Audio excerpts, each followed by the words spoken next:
கூட்டணி எலியும் தவளையும் போல் வந்துட்டு ஒன்று சேராது. பாஜக வந்து ஒளிந்திருந்து எலியும் தவளையும் இரையாக்கும் ஒரு பருந்தாக வந்துட்டு பாஜக செயல்படுவதா தமிழச்சி தங்கபாண்டியன்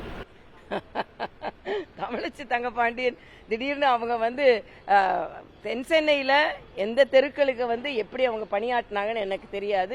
இன்னைக்கு திடீர்னு அவங்க கருத்து பருந்து மாதிரி இல்ல, பறந்து வந்து எல்லோருக்கும் உதவி செய்கிறதா எங்களோட கூட்டணி.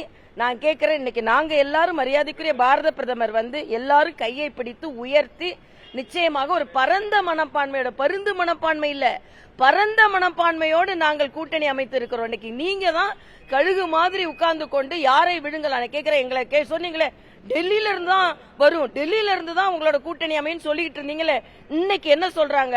டெல்லி காங்கிரஸ் சொன்ன பிறகுதான் நாங்க இந்த கூட்டணியை பத்தி பேசுவோம்னு சொல்லும் போது யாரு டெல்லிக்கு அடிமை? திமுக தான் டெல்லிக்கு அடிமையா இருக்கு. நாங்கெல்லாம் பரந்த மனப்பான்மையோடு இருக்கிறோமே தவிர பருந்து மனப்பான்மையோடு இல்லை என்பது எனது கருத்து.